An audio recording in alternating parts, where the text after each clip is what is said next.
Okay, so I'd like to talk about how to write a letter now. Now, we've been spending a lot of time looking at essays, of course, looking at the different question types there, discuss both views, opinion essays, advantages, disadvantages, etc. Now, the reason there, of course, as I've mentioned before, is the essay is worth 2/3 of your total score. So obviously, you have to put quite a lot of effort into it to get a 7, 8, or possibly even like a 9. It's not impossible, as you may have seen from some of my other videos. So I haven't really done much about task 1 yet. I know I ought to do, and I'm going to try and rectify that. Well, from kind of now. I'm going to do it now. I'm going to do formal letter now, and I'm going to take a look at an informal letter tomorrow or on Sunday. Then I'm going to go through a different academic task 1 tasks, the graph, the chart. I did a process question a while back, but I'm going to go through, the graphs, the tables, and the charts, and all those other things. Now, okay, so there's basically 2 kinds of letter, essentially, formal and informal. Now, some websites say that you can maybe have a semi-formal. Now, I'm not quite sure what that would look like, really, and you'll see why I say this when we look at formal and informal on another day. If you think of the grammar, formal, no contractions, use of passive, etc. Informal, you are using contractions, it's mainly active.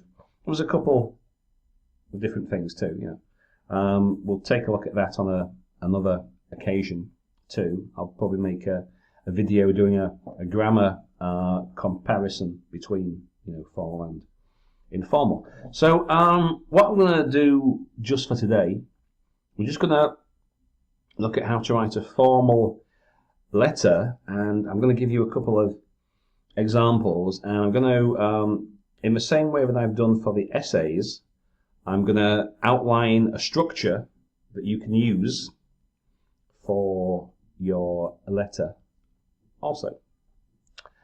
Okay. Now, if you've seen any of my other videos about how to write an essay, you'll have heard how I talk about the importance of managing your time effectively. You need 40 minutes for the essay and 20 minutes for task number 1, whether it's a letter as it is now, well here, or if it's going to be a table as a chart, etc. Now, the reason why is this is one of the easiest writing tasks, because basically a letter task, it tells you exactly what you have to say. You've got 3 points, and it tells you first say this, then you have to say that, then say this, and so on. So it's pretty easy. I mean, the essays, of course, you have to spend quite a bit of time. You have to make a plan. I mean, it's a good idea to make a plan for this task too, but obviously not so complicated. For the academic ones, the graph, the chart, the table, you do have to spend a bit of time thinking, analysing, deciding what are the key features which you are going to include, which obviously here you don't, because it, as we'll see, it basically tells you. You've got 3 separate prompts. First say this, then say this, and then say that. So it's pretty straightforward, as you'll see. Right, well, now, first things then. How do we know if it is a formal letter or an informal one. Now, you should know this because it's not that hard, but we'll take a look. So we've got some clues, right?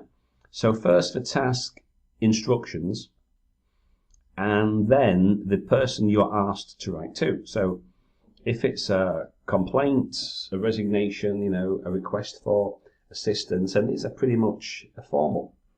And also, if you don't have a name of a person, then that is going to be more or less formal too. It's informal if you're writing to a friend, dear Kev, how's it going? You know, I haven't seen you for ages, blah blah blah blah blah. But for formal ones, it's usually a complaint, a resignation, etc. And you don't know who you are writing to. So, right, if we take a look at this, now this is a typical task, right? Last week you were on a flight to London. Unfortunately, when you left the plane, you left a bag. You didn't remember about this bag till you got to your hotel. So, write a letter to the airline. So, it's Dear Sir. So, that's your clue. That's going to be formal. You're not writing to a friend, so you're writing to an airline. So it's, I don't know, it's either a customer service people or general inquiries. So it's going to be formal.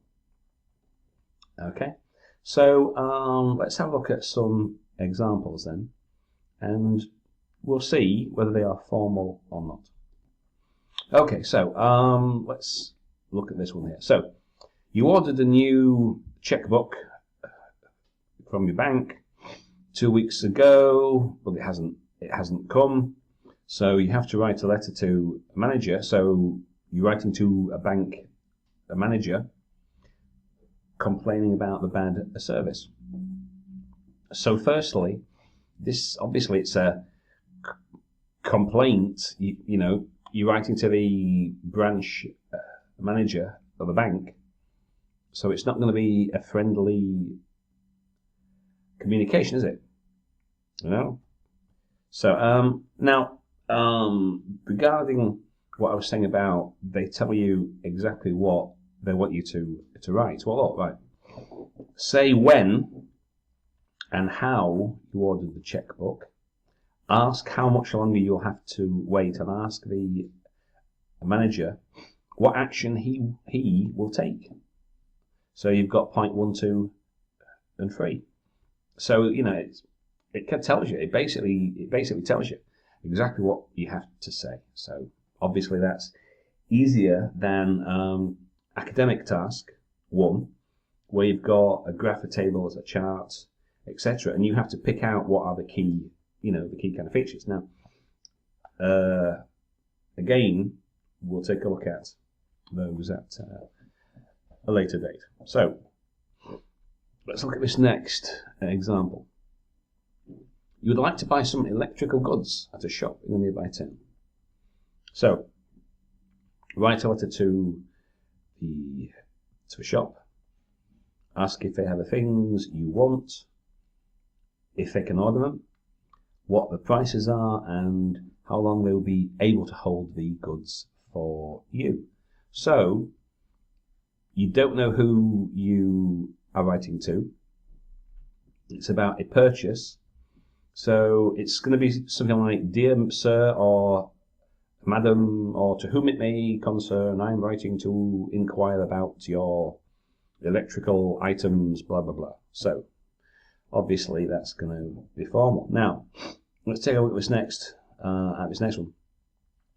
You have been invited to attend an interview for a place at college. Unfortunately, because of a previous appointment, you cannot attend. So write a letter to the admissions tutor, so obviously that's pretty formal, and explain, apologise, offer to come on another day, ask how long it will be. So you're basically writing to a college tutor, the admin tutor, and it's an apology. So it's pretty formal. Okay, so that's, these are some some typical examples of task 1 letters are formal. Now, we've got a structure that we can use in the same way that, as I mentioned,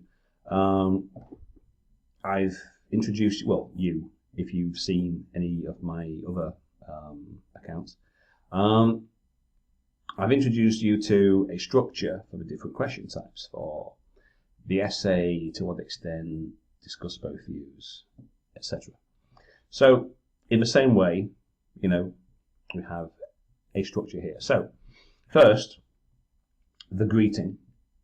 Dear sir, dear madam, to whom it may concern, etc. Paragraph 1, reason for writing.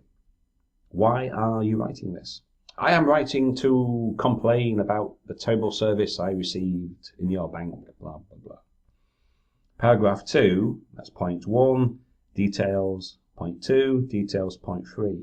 So, point 1 would be apologise. Point, you know, why can't you come? What day can you come? Later the same day. Explain why you can't come. Then ask how long the interview will be and if there will be any kind of tests. The closing, this is basically where you wrap things up. I hope to hear from you soon about your service, blah, blah, blah. I apologise again, and I look forward to your response, etc.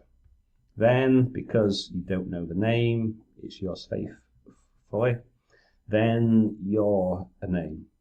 Okay? So, let's have a look at a couple of examples then. Okay, so we'll use the apology letter as an example. So, as you can see from the prompt, okay, we have 3 particular tasks to accomplish. We have to explain, apologise, offer to reschedule, and inquire about the format of the interview. So, dear sir, or madam, I am writing to inform you of my inability to attend the scheduled interview for college admission on the 21st. The reason I cannot attend at the scheduled time is that I have a long-standing hospital appointment which I am unable to break. So that's the first thing. Paragraph 2. Next point, with support. So it wants us to apologise and offer to come on another day or later the same day. So I would like to apologise for any possible inconvenience this may cause you, as this was not my intention. I was wondering if I could request another interview at a later time on the 21st, or another day if convenient to you. So that's task 2. So the third tasks, we need to ask how long the interview will be and if there'll be any tests. So I should also like to inquire as to how long the interview will last, as I may have to leave after a certain time. And also, could you tell me if there will be any kind of exam or test during this process so that I might prepare for it? So that's the 3 points. 1, 2, 3. The closing. My apologies again for this inconvenience, and I hope to hear from you soon. Yours faithfully, with Kevin AD. So, 162 words. That would do fine. So, the grammar's not too bad, your vocab's not too bad. You accomplish all the separate points, 1, 2, 3, with some details. So, that's not too bad. So, let's have a look at another one now. Now, this is the missing checkbook one. So, let's have a quick look at this one. Oh, yeah. So, you ordered a new checkbook from your bank, but you haven't received it. So, We have to complain about the service, say when and how much longer we'll have to wait, and ask what action the manager will take. So let's have a look. Okay. Dear sir, I'm writing in regard to the matter of the checkbook I ordered from your branch 2 weeks ago and which has yet to arrive. So that's the reason for writing. Now, you can say that. It's perfectly fine. Yeah. I am writing to inform you of, I am writing to apologize for, I am writing to inquire about, etc. So that's the, so you've got the greeting, and you've got your reason for writing, which is in the structure here. So now, point 1, details, point 2, details, point 3, and the closing. So, where are we? Okay. As you will see from your records, I made an order for a replacement checkbook on the 21st of last month, some 2 weeks ago. At the time, I was assured by one of your staff in the Oxford branch that this would in fact only take 3 to 5 working days to arrive. However, here we are over 2 weeks later and I still do not have my checkbook. Okay. I would like to inquire how long you anticipate this item will take to arrive, as I am a businessman who makes extensive use of my checkbook, and not having one is therefore very inconvenient for my everyday business or dealings. And the closing, could you please inform me what action you intend to take regarding this matter, as I wish to see it resolved as soon as possible. So we've got the 3 things that we have to do. Have to complain, give the details of when we ordered it, when, how. We have to ask how much longer and ask them what action they will take. So that's it. 167 words, and that would do. That would do perfectly well. So, as you can see, you know, as you see in the structure in these 2 examples, the formal letter task is exactly the same every single time. So you can use this like 3-point structure every time also. Use it as a template, you know, because the letter task is going to be the same every single time. So again, having such a structure means that you don't need to actually think. Not that thinking's a bad thing. I think that thinking's good, but still, you don't have to think much about about how to write, because you've got a structure sentence by sentence. Only what to write. Now, you don't need any particularly great ideas here. You know, just use your imagination. Make sure that you give some supporting details and information, and make sure that you address the 3 points. Now, that's very important to get a good score for task achievement. Make sure that you do everything that the letter instructions ask. So when you make a plan, which you should do, all you need is to think, okay, what's the points in the instructions? Think of some details, and that's it. A quick word for the grammar, as I mentioned, informal English, we tend to avoid contractions. So no, can't, won't, I cannot, I will not, etc. Use of passive, if possible. Avoid any colloquialisms, slang, or phrasal verbs. And we usually use more complicated styles of expressions, such as, you know, I would, so instead of saying something like, I want to ask how long it will take, I would like to inquire how long you anticipate this item will take to arrive. Instead of saying it's not very good for me to wait, it's therefore very inconvenient. That's even better. So that's not too bad. So I'm going to put this on my blog so you can see the examples there. And next time we're going to look at an informal letter and see the differences. The structure is basically the same. Well, it's exactly the same, but obviously, you know, slightly different in that it's informal and not formal. So I'll post this on the blog. If you don't know the address, it's prepareielts.com. And if you've got any questions, you can write to me at kevin@prepareielts.com also. Great, thanks.